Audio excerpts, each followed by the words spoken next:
জাদুই বিল্লি। চন্দনপুর গ্রামে রিনু নিজের ছোট্ট ঘরে থাকত। ওর পরিবারে ওর বাবা, ওর সৎ মা আর সৎ বোন মিতালি থাকত। সৎ হওয়ার কারণে ওরা দুজন ওর সাথে খুব বাজে ব্যবহার করত, যেটা রিনুকে সহ্য করতে হতো। একদিন রিনু স্কুল থেকে বাড়ি ফিরছিল, তখনই ওর নজর একটা বেড়ালের উপর গেল, যেটা রাস্তায় থাকা কাদায় আটকে ছিল।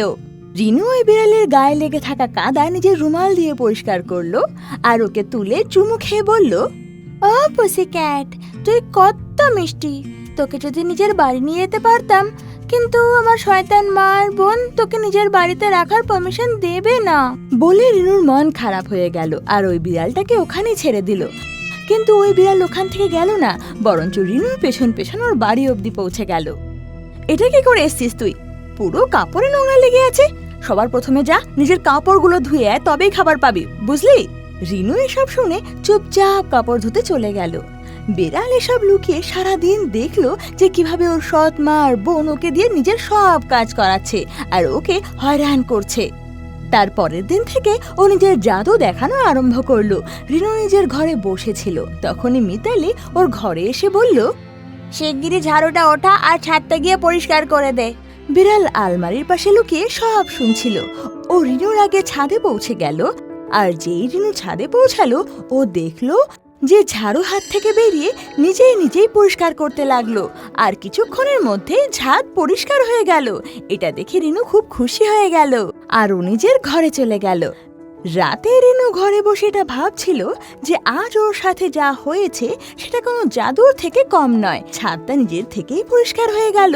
ও এটা ভাবছিলই, ঠিক তখনই বিড়ালটা আলমারি থেকে বেরিয়ে ওর পাশে এসে বসে পড়লো আর রিনু ওকে দেখে খুব খুশি হয়ে গেল। আরে, এটা তো সেই বিড়াল যাকে আমি কাদা থেকে বের করেছিলাম। আমি কোনো সাধারণ বিড়াল নই রিনু, আমি এক জাদুই বিড়াল। সেই দিন যখন তুমি বলেছিলে যে তোমার মা আর বোন শয়তান, তখনই আমি বুঝে গেছিলাম যে তারা তোমাকে খুব বিরক্ত করে। তখনই আমি তোমার পেছন পেছন এসেছিলাম। আর যা কিছু তোমার সাথে এতক্ষণ হয়েছে সেই সব আমি নিজের জাদু দিয়ে করেছি। বিড়ালকে কথা বলতে দেখে রিনু খুব খুশি হলো আর বলল, আরে পুসিক্যাট, তুমি কথা বলতে পারো? এখন তুমি দেখবে আমি এদেরকে কিভাবে লাইনে আনি। তুমি ওদের কোনো ক্ষতি করবে না তো?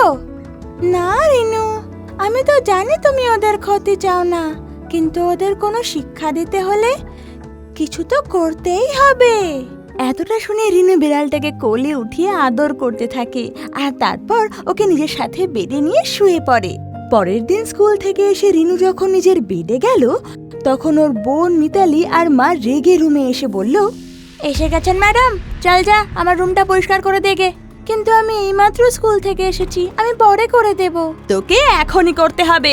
তারপর দুজনের নজর মাটিতে শুয়ে থাকা বিড়ালের ওপর গেল আর বলল, তুই আমাদের না জানিয়ে এই বিড়ালটাকে ঘরে রেখেছিস? 1 ঘন্টার মধ্যে এই বিড়ালটাকে বাড়ির বাইরে করবি, বুঝলি? বলে মা ঘর থেকে বেরিয়ে যায় আর নিজের হাতে ঝাড়ু নিয়ে ফিরে আসে। নে, ধর আর ঝাড়ু দেওয়া আরম্ভ কর। মায়ের কথা শুনে রিনু ঝাড়ু হাতে নিতে যাচ্ছিলই, তখনই বিড়াল মায়ের ওপর জাদু করে আর মা ঝাড়ু দিয়ে নিজের মেয়ে মিতালিকে মারতে শুরু করে। আহ আহ আহ, মা, তুমি এটা কি করছো? আমাকে কেন মারছো? মা নিজের হাতকে থামানোর চেষ্টা করছিল কিন্তু পারছিল না আর মিতালিকে মারতে মারতে বলল, মা, আমি এটা ইচ্ছে করে করছি না মা।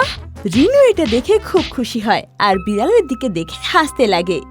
রাত্রে যখন রিনুর বাবা ঘুমিয়ে পড়ল, তখন 2 মা মেয়ে মিলে রিনুর ঘরে এলো। মহারানী ঘুমাচ্ছেন, চলো তাড়াতাড়ি, আজ তোর আমি ক্লাস নেব। ওদের আওয়াজ শুনে রিনু উঠে পড়ে আর ভয় পেয়ে বলে, কিন্তু আমি কি করেছি মা? দিনের পর দিন ফাঁকিবাজ হচ্ছিস আর আজ বাড়ি তো পরিষ্কারও করিসনি। তখনই রিনুর নজর বিড়ালের দিকে গেল। ও দেখলো যে বেডের নিচে লুকিয়ে ও নিজের জাদু করতে আরম্ভ করছে।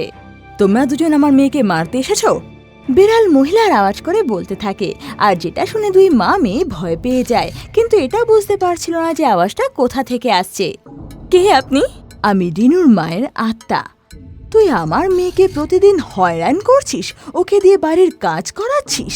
এখন আমি তোকে ছাড়বো না। এটা শুনে দুজনে খুব ভয় পেয়ে যায় আর মা বলে, করবো না, আপনার মেয়েকে আর কোনোদিন বিরক্ত করবো না। আপনি প্লিজ আমাকে ক্ষমা করে দিন। রিনু বেডে বসে এইসব দেখছিল আর হাততালি মারছিল। ঠিক আছে, কিন্তু আজকের পর থেকে বাড়ির সব কাজ তোমরা দুজন করবে, আর রিনুর সাথে আজকের পর থেকে যেন কোনো বাজে ব্যবহার না হয়। আপনি আপনি ঠিক বলছেন। কাল থেকে বাড়ির বাসন কোসন কাপড় ময়লা সব মিতালি পরিষ্কার করবে। আমরা রিনুকে দিয়ে কিছু আর করাবো না। ঠিক আছে, আমি যাচ্ছি। যেরকম তুমি বলেছ সেরকম যদি না করো আমি আবার ফিরে আসব। এতটা বলে বিড়াল চুপ করে গেল। রিনু ওদের দেখে হাসলো আর বলল, এটা আমার ঘুমানোর সময়, তোমরা শিগগিরই এখন ঘরটা খালি করে দাও। শুনতেই দুজনে ঘর থেকে বেরিয়ে গেল। এরপর বিড়াল বেডের নিচ থেকে বেরিয়ে এলো আর রিনু ওকে কোলে ধরে চুমু খেলো।